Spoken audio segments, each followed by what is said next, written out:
Sir, રોગચાળાના આંકડા આવી જાહેર થયા છે. રાજકોટ મહાનગરપાલિકાની આરોગ્ય શાખા હેઠળના વિવિધ શહેરી પ્રાથમિક આરોગ્ય કેન્દ્ર ઉપરાંત પીડીઓ અને પીકેએસ ખાતે નોંધાતા આંકડા મુજબ જોવા જઈએ તો ગત સપ્તાહે જે છે રાજકોટ મહાનગરપાલિકા ખાતે શરદી ઉધરસના કુલ 1271 કેસ નોંધાયેલા છે. આ ઉપરાંત સામાન્ય તાવના 861 કેસ, 191 જેટલા કેસ છે ઝાડા ઉલટીના, સાથે સાથે ટાઇફોઇડનો 1 અને કમળાના 2 કેસ નોંધાયેલા છે. સાથે સાથે જોવા જઈએ તો વેક્ટરબોર્ન ડિઝીઝમાં ડેન્ગ્યુના 2 કેસ નોંધાયેલા છે. એની સિવાય ચિકનગુનિયા કે મેલેરિયાના કોઈ પણ કેસ ગત સપ્તાહે નોંધાયેલા નથી. ઉપરાંત જોવા જઈએ તો હાલ એની સિવાયના કોઈ પણ જે છે એ વેક્ટરબોર્ન કે વોટરબોર્ન ડિઝીઝ છે એ નોંધાયેલા નથી.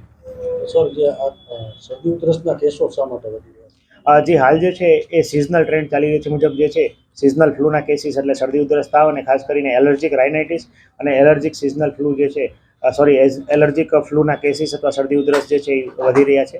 ખાસ કરીને હાલ એલર્જીને કારણે ઉધરસ આવી ઘણી વખત જે છે ઉધરસ જે છે સામાન્ય રીતે કંટ્રોલમાં ના આવી, ઉપરાંત એલર્જન્ટ કોઈ પણ જે છે એની માત્રા અત્યારે વધતી જોવા મળતી હોય છે. એના મુખ્યત્વે એમાં પોલ્યુશનનો પણ ભાગ કહી શકાય, પરંતુ સિઝનલ વેરિએશન મુજબ જે હાલ જે છે શરદી ઉધરસના કેસો વધી રહ્યા છે.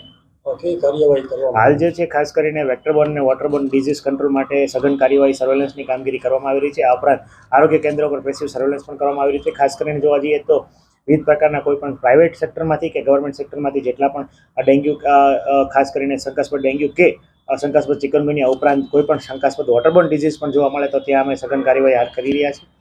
આ ઉપરાંત રાજકોટ મહાનગરપાલિકાની અમારા મલ્ટીપર્પઝ હેલ્થ વર્કર જે શહેરી પ્રાથમિક આરોગ્ય કેન્દ્ર ખાતે આવેલા હોય છે, એ વિવિધ વિસ્તારોની અંદર જ્યારે પાણી વિતરણનો સમય હોય ત્યારે રેસિડલ ક્લોરીન ટેસ્ટ જે છે એ કરવામાં આવે છે. કુલ ગત સપ્તાહે 881 જેટલા રેસિડલ ક્લોરીન ટેસ્ટ કર્યા અને તમામમાં ક્લોરીનની માત્રા ખૂબ સારી માત્રામાં આપણે ક્લોરીન છે એ મળી આવી છે, જે સારી બાબત કહી શકાય. આ ઉપરાંત ખાસ કરીને જોવા જઈએ તો અમારા મેલેરિયા શાખા દ્વારા ખાસ કરીને આશાબેનો ઉપરાંત જે છે ફિલ્ડ સુપરવાઇઝર અને સુપર ફિલ્ડ વર્કર દ્વારા જે છે 497 જેટલા પ્રિમાઇસીસની તપાસ જે છે એ કરવામાં આવી હતી, જેમાં પોરા મળ્યા હોય હવે પૈકી જે છે 216 જેટલા ઘરો અને 76 જેટલા એકમો જે છે પ્રાઇવેટ એકમો એને નોટિસ જે છે ઇસ્યુ કરવામાં આવી છે.